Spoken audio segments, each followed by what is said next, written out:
Très bien les gars. Alors aujourd'hui, on va éclaircir un peu les choses.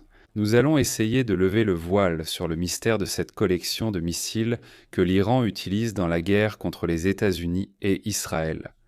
D'accord, on sait que les missiles de l'Iran sont le principal moyen pour le pays de rester dans la lutte en ce moment, n'est-ce pas? Autrement dit, l'Iran utilise une quantité immense de missiles qui est complétée par des drones, d'accord, et aussi quelques missiles de croisière. Mais je vais me concentrer ici sur les missiles balistiques, parce que ce sont vraiment ceux qui sont les plus efficaces dans l'arsenal iranien, n'est-ce pas? Et donc c'est vraiment curieux de voir comment l'Iran en est venu à posséder un arsenal aussi vaste de missiles balistiques, n'est-ce pas? Étant donné qu'il y a peu de temps, relativement parlant, disons il y a 50 ans, le pays n'avait absolument aucune tradition de poursuivre l'ingénierie aérospatiale de quelque nature que ce soit, n'est-ce pas? Donc les missiles sont un phénomène nouveau par rapport à l'histoire de l'Iran. Mais je crois que je peux t'expliquer ici en quelques minutes comment cela s'est produit. D'abord, tu dois comprendre ce qu'est un missile balistique, n'est-ce pas? Un missile balistique suppose qu'il a une trajectoire balistique, cette trajectoire en parabole, n'est-ce pas? C'est-à-dire, c'est un missile qui est lancé à la verticale, ou presque à la verticale, et il va aussi atteindre sa cible à la verticale. Donc ce missile est considéré comme un missile balistique. Il suit cette parabole et atteint la cible. D'accord? Contrairement aux missiles de croisière qui possèdent de petites ailes, n'est-ce pas? Ils ressemblent à un tas de petits avions.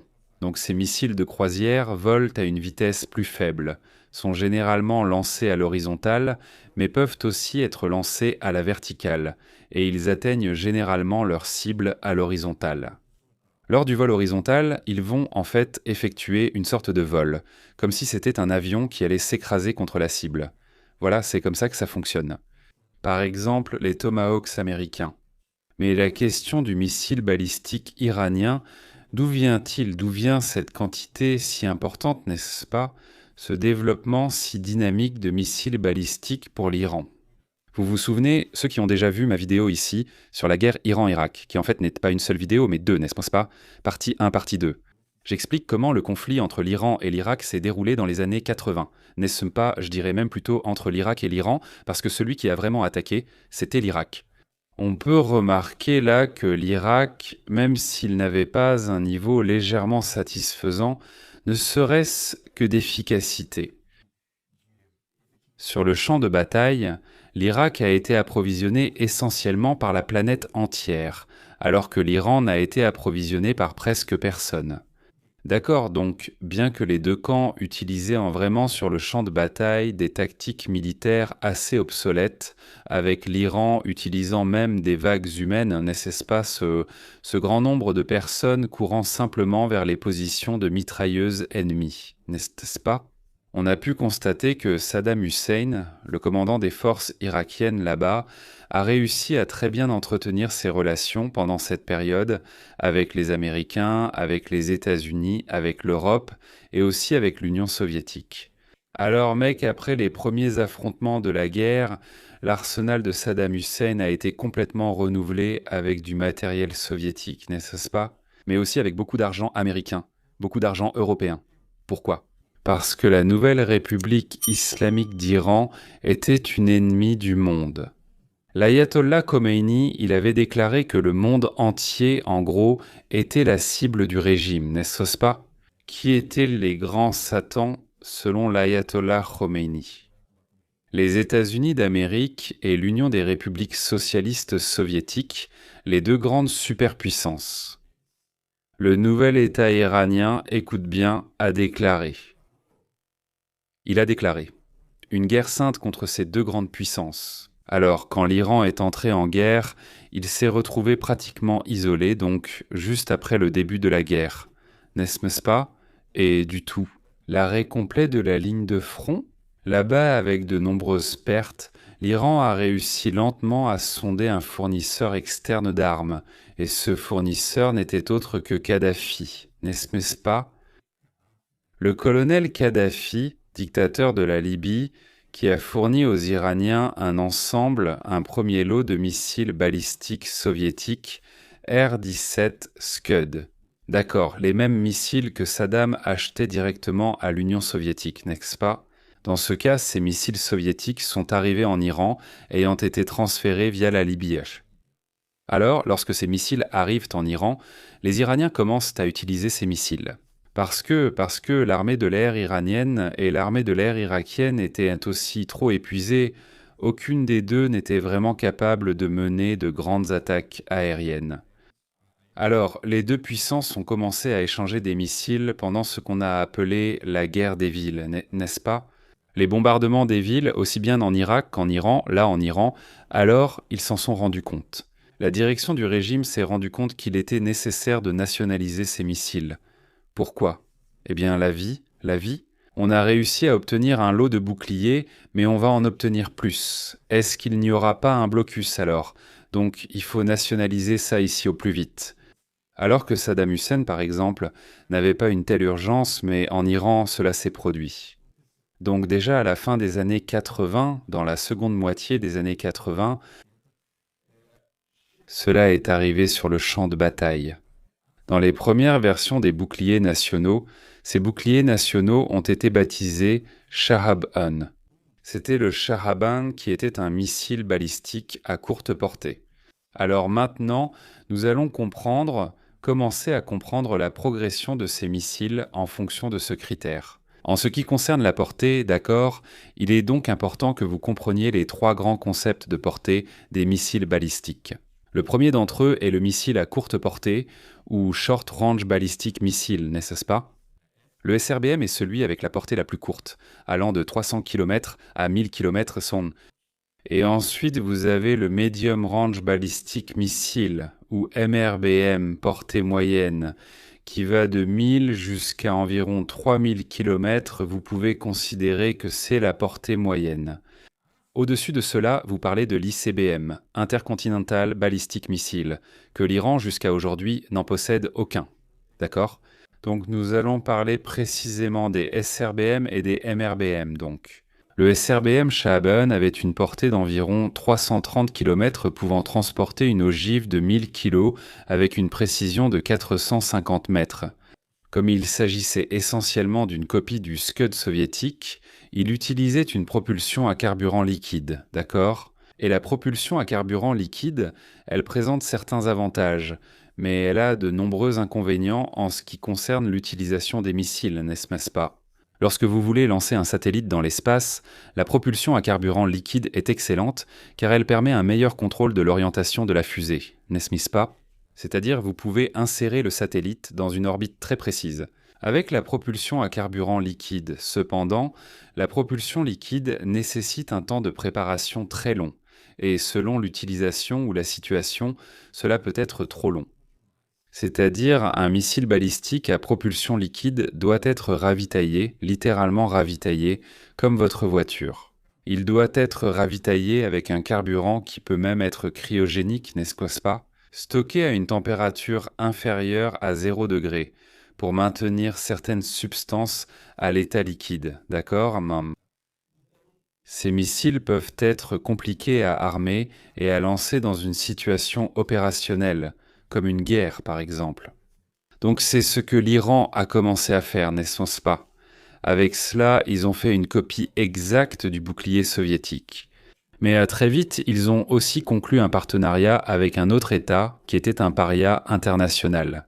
Parce que même s'il était communiste, il n'était plus partenaire de l'Union soviétique, il avait en quelque sorte rompu avec l'Union soviétique.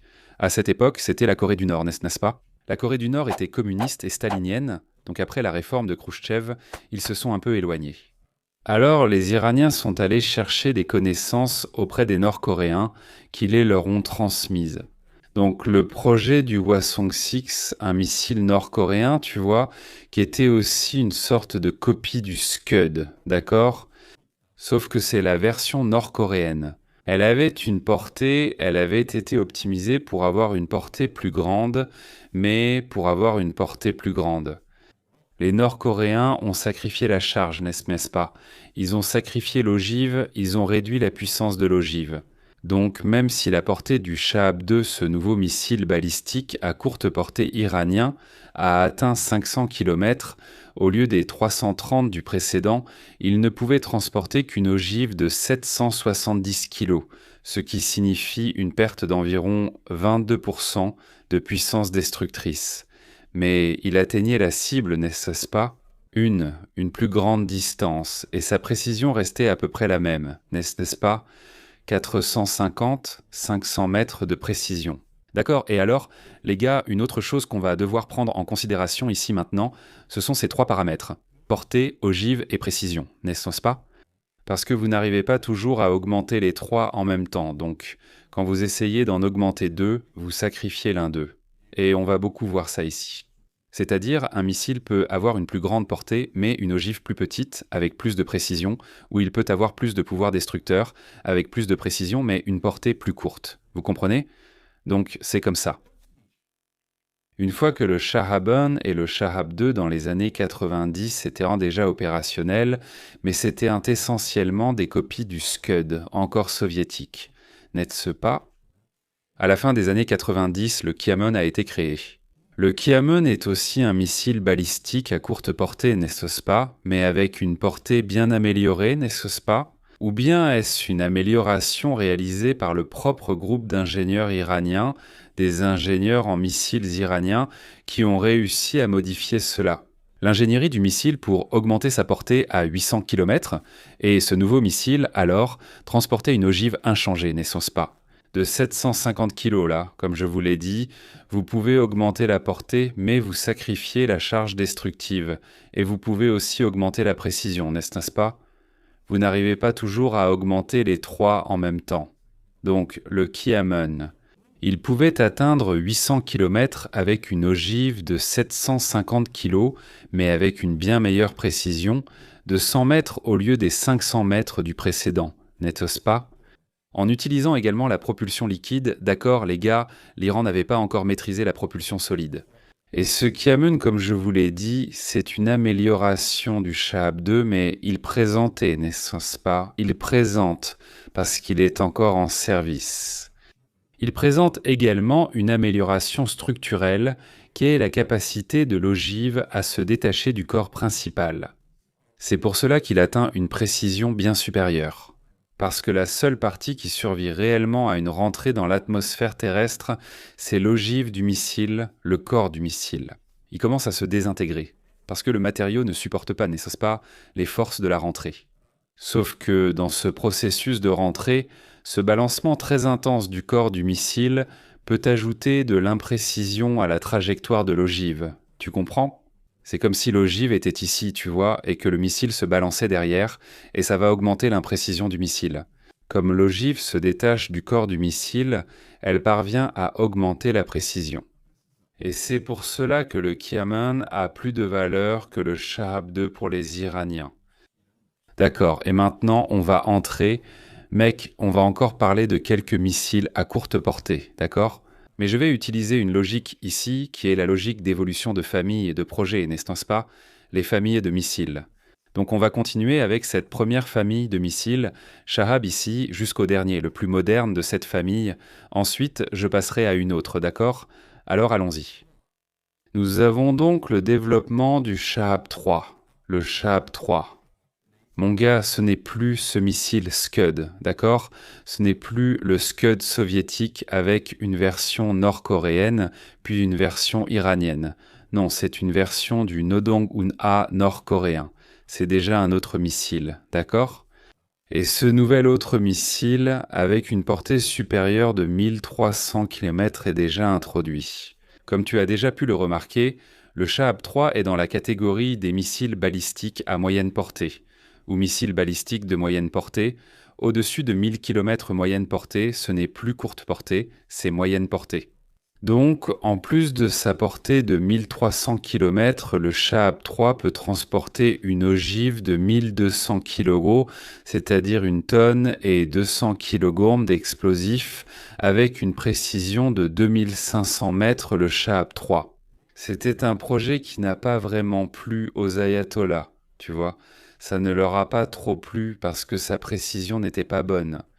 D'accord, en fait c'est vraiment une copie d'une fusée d'un lanceur nord-coréen et cette précision est vraiment très faible, n'est-ce pas?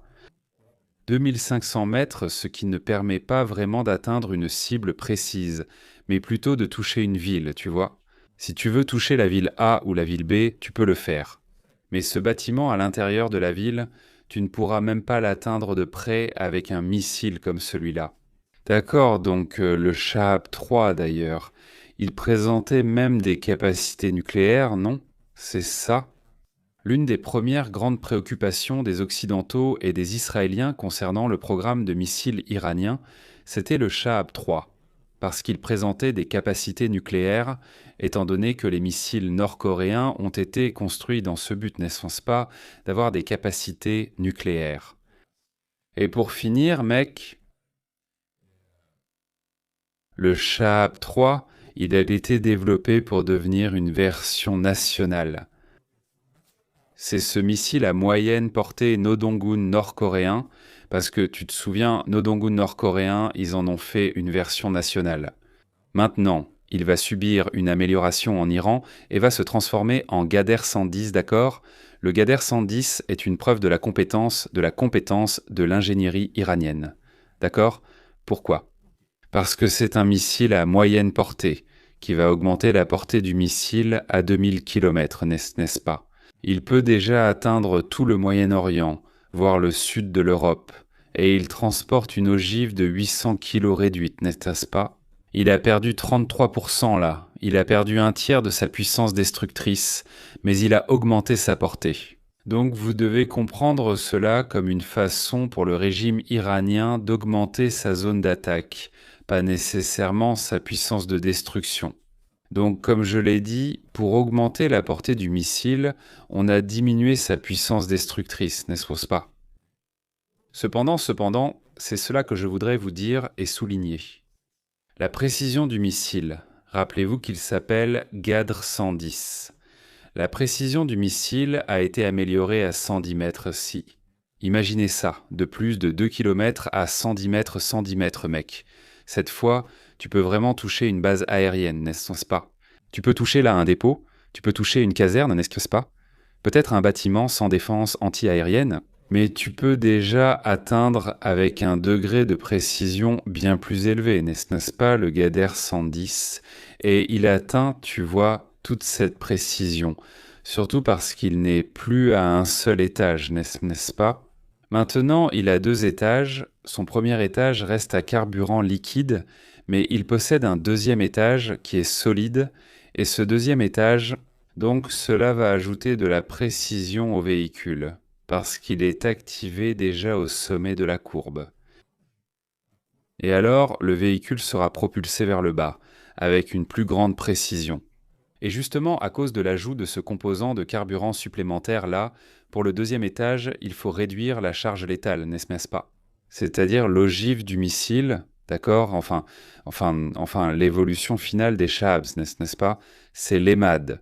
L'EMAD est aussi un missile balistique à moyenne portée, avec une portée inférieure à celle du Ghadr, 1700 km Surrey. Il a une ogive équivalente de 750 kg.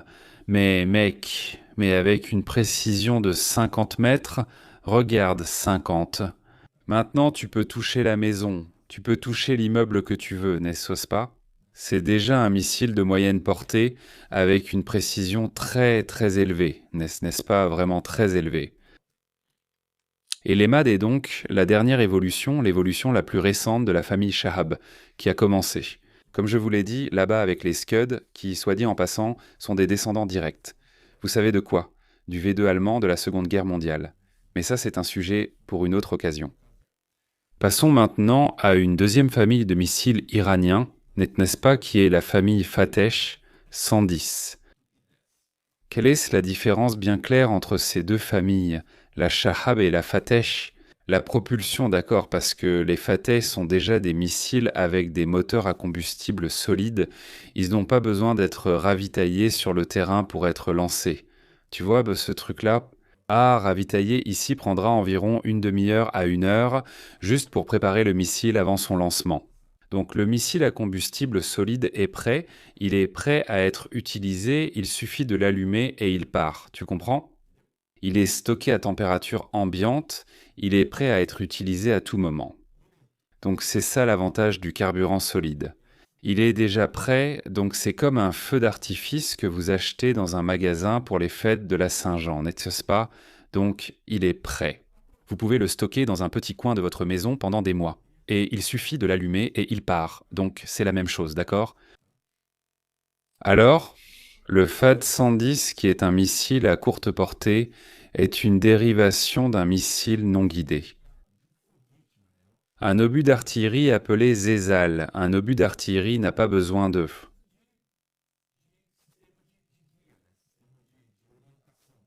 Il est tiré et il va aussi être lancé sur une trajectoire balistique, mais plus plate, et il va atteindre la cible. Là-bas, il sert à saturer le champ de bataille, mais pas à être précis. Qu'ont fait les Iraniens? Ils ont pris ce missile Zelzal, qui lui-même était basé sur un missile chinois. Désolé, une roquette d'artillerie chinoise qui elle-même était basée sur une roquette d'artillerie soviétique. Alors, ils en ont fait leur propre version nationale, et à ce missile à courte portée, ils ont ajouté des systèmes de guidage. Il avait une portée de 300 km, une charge de 500 kg et une précision très élevée de 5 mètres sous. Regardez, quand je parle d'une précision de 5 mètres, beaucoup de gens vont dire « Ah, c'est fou ça !» Que sa précision était bien inférieure à cela, c'était de, je ne sais pas, 50-100 mètres, je ne sais pas, mec. Les valeurs données par le fournisseur et celles données par ceux qui contestent sont différentes. Je le sais, j'ai fait des recherches.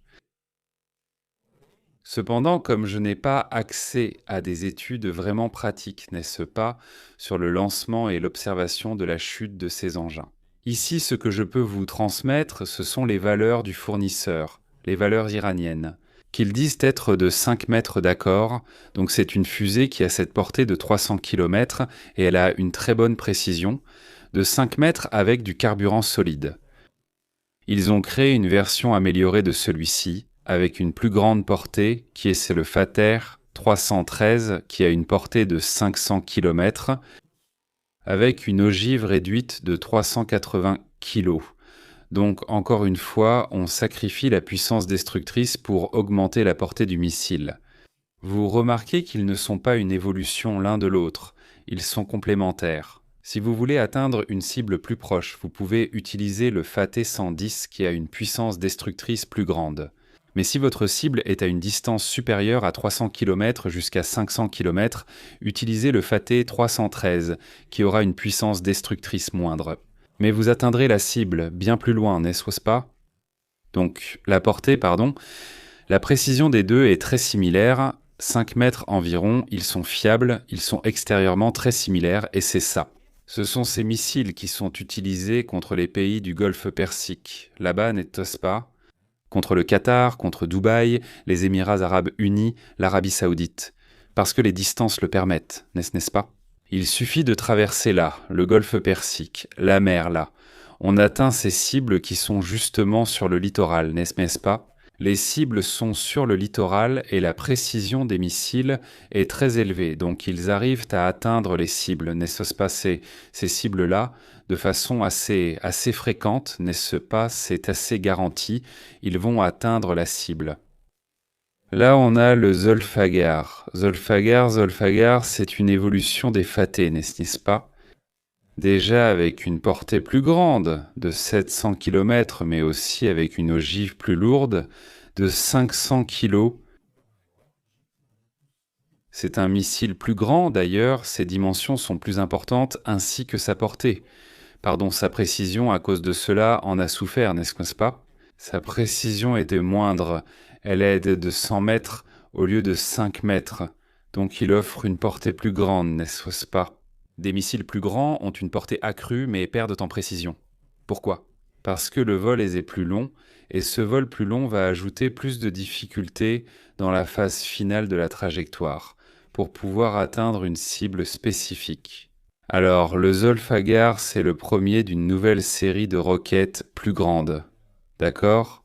Mais il est encore considéré comme à courte portée, parce que sa portée n'atteint pas 1000 km, seulement 700, n'est-ce pas? Mais alors, qu'ont fait les Iraniens? Ils vont donc construire une roquette de moyenne portée en se basant sur ce Zolfaghar ici, de courte portée, c'est ça. Ils ont construit le Deathfuel avec une portée de 1000 km, c'est-à-dire que c'est déjà un missile de moyenne portée avec une ogive de 700 kg. Évidemment, il est devenu encore plus grand, n'est-ce pas? Et cette fois-ci avec une précision de 5 mètres, c'est-à-dire une précision qui est revenue à la précision initiale. Là, n'est-ce pas? Donc le Deathfuel est vraiment un pas technologique très important par rapport aux Olfaguer. Et puis ensuite, encore une amélioration appelée Hajj Qassem, d'accord? En 2020, ce missile a été lancé, le Hajj Qassem, et quelqu'un a peut-être déjà remarqué le nom, non? Hajj Qassem, qu'est-ce que c'est? Qassem, Soleimani, le commandant de la force Qud, qui a été tué là-bas en 2020, non? Lors de l'attaque, je crois que c'était américain, israélien. Et donc il a reçu cet hommage posthume avec le nom du prochain missile, qui était le Hajj Qassem, qui est aussi un missile de moyenne portée, avec une portée de 1400 km. Et ce missile avait aussi une ogive réduite, 500 kg pour atteindre une plus grande portée, mais la précision en souffrait, autour de 100 mètres pour cette fusée. Il a présenté une innovation structurelle par rapport au Deathfuel. Ce n'est pas le Deathfuel. Désolé, c'est le fait qu'il utilise 2 étages. D'accord, donc 2 étages lui ont permis d'aller plus loin. Avec le sacrifice de la charge militaire qui a été réduite à 500 kg au lieu des 700 de l'autre. Mais la précision n'était pas très grande non plus, d'accord? Pour augmenter cette précision, alors, le Hajj Qassem a été amélioré et le Qassem Bassir a donc été créé.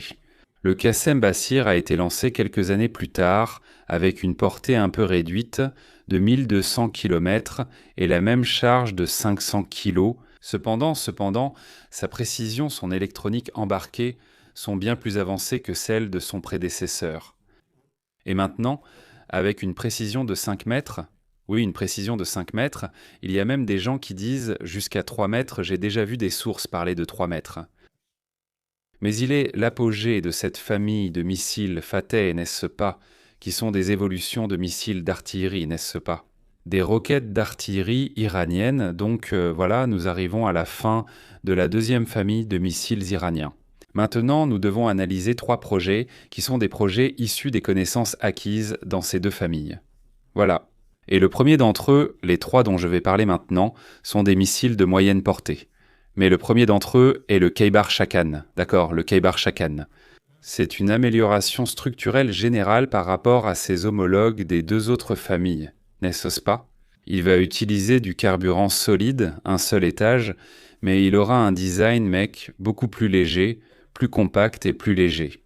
Ce sera un missile plus petit qui offrira une portée, une précision et des charges similaires, mais il sera plus petit et plus léger que ses prédécesseurs. Donc, il sera plus facile à stocker. C'est un meilleur missile dans tous les cas, n'est-ce pas? C'est un meilleur missile dans toutes les situations. Alors, Khaybar Shakan, il atteint 1450 km. Regardez, jusqu'à ce moment-là, il a une portée meilleure que n'importe quel autre missile de la famille. Fatah, donc, 1450 km transportant une charge de 550 kg avec une précision de 100 mètres. Sa précision n'est pas aussi bonne que celle du Qassem Bassir, mais il est plus léger et plus facile à stocker. C'est un missile plus pratique, n'est-ce pas? Mais là, ils ont dû améliorer cette question de précision. Et c'est là qu'est né le missile Segilo, et le Segilo, il a déjà une portée encore plus grande, 2000 km avec une ogive de 700 kg. 2000 km avec une ogive de 700 kg. Vous remarquez que c'est le missile le plus développé jusqu'à présent. Et le secret, il a aussi eu un impact sur les groupes d'études, dans les revues spécialisées en défense occidentale. Pourquoi? Parce que le Segilo, il ne ressemble pas au projet nord-coréen, chinois ou russe. Pour la première fois, les analystes occidentaux se sont rendus compte que les Iraniens avaient construit un design propre, 100% national, sans influence étrangère. D'où vient cette fusée? Je ne sais pas, elle est sortie à 100% des esprits iraniens, c'est ça. Donc cette fusée, en plus d'atteindre 2000 km et d'avoir une charge militaire de 700 kg, elle a une précision de 50 mètres, 50 mètres à 2000 km. C'est une bonne précision, ce n'est pas une bonne précision. Et pour cela, il utilise 2 étages solides, n'est-ce pas? 2 étages solides? Tu remarques clairement ici qu'il utilise cette technologie développée nationalement avec le Gadra 110 et aussi le HKSM, qui utilisent 2 étages, n'est-ce pas? Ce sont des missiles à 2 étages. Et enfin, on a un dernier grand missile qui est le Khorramshahr. Et le Khorramshahr est un missile qui atteint 2000 km. Mais il a une méga charge d'une tonne et 800 kg, n'est-ce pas? 1800 kg. Quand je parle de méga charge, les gars, c'est parce que, comparé aux autres, c'est bien plus grand, n'est-ce pas? Donc c'est la plus grande charge d'un missile iranien jusqu'à présent, une ogive. Il a une précision plus réduite, de 100 mètres, mais il atteint les 2000 km de portée. Ça double, n'est-ce pas? Ça fait plus que doubler la charge explosive, mais sa précision est moindre, elle est de 100 mètres. La plus grande précision est moindre, de 100 mètres. D'accord, il a une précision de 50% par rapport à celle du modèle Segilo, mais il délivre plus de 50% d'ogive, d'accord? Le Khorramshahr, c'est une version nationale du Hwasong-Dix, un missile nord-coréen, le Hwasong-Dix. Et en observant ici, on remarque clairement que dans la chronologie de l'évolution des missiles iraniens, ils prennent un projet étranger, et ce projet étranger ajoute de nouvelles capacités qu'ils n'avaient même pas. Cependant, ils finissent par souffrir dans l'un des aspects, notamment la précision. Les missiles nord-coréens sont moins précis. Ensuite, il y a une deuxième génération que nous n'avons pas encore. Le Khorramshahr est actuellement le dernier en service, n'est-ce pas? Va s'occuper de ce problème, et probablement une prochaine génération du Khorramshahr, si elle existe, va réduire, n'est-ce pas, le problème de précision, va augmenter la précision à 50 mètres ou moins en transportant une ogive de presque 2 tonnes sur 2000 km, d'accord? Enfin, pour finir, là il faut qu'on parle du Fatah, le missile Fatah 1, n'est-ce pas? Parce que le Fatah 2 est encore en développement. Le Fatah 1 est un missile balistique de moyenne portée, avec une portée de 1400 km et une charge militaire de 450 kg. C'est une charge plutôt faible comparée à la moyenne, non? Mais il a un corps vraiment conçu pour la vitesse finale, n'est-ce pas? Parce que c'est un missile que les Iraniens considèrent comme hypersonique, capable d'atteindre Mach 15 soit 15 fois la vitesse du son. Certains analystes occidentaux disent beau que non, qu'il n'a pas toutes ces performances. Non. Mais encore une fois, je ne peux pas juger cela ici, parce que je n'ai pas accès à des études techniques sur ce véhicule ici, n'est-ce pas? Mais 1400 km avec 450 kg avec une précision de 25 mètres, c'est une bonne précision. 25 mètres à 1400 km, c'est une bonne précision. Donc le Fatah 1 est une bête à part, n'est-ce pas? C'est une famille à part, avec cette capacité hypersonique, de sorte que le Fatah 2 serait une évolution bien plus grande par rapport au Fatah 1, mais il n'a pas encore atteint l'état opérationnel. Là-bas en Iran, certains de ces missiles, notamment les plus grands, n'est-ce pas, sont considérés comme des missiles à capacité nucléaire. Et bien que l'Iran jusqu'à présent n'ait pas atteint de capacité nucléaire, certains missiles dans leur arsenal ont la capacité d'emporter des ogives, même si ce sont des ogives miniaturisées, n'est-ce pas? Autrement dit, il ne s'agirait pas d'ogives de première génération, contrairement à la plupart des pays ayant aujourd'hui des armes nucléaires. D'accord?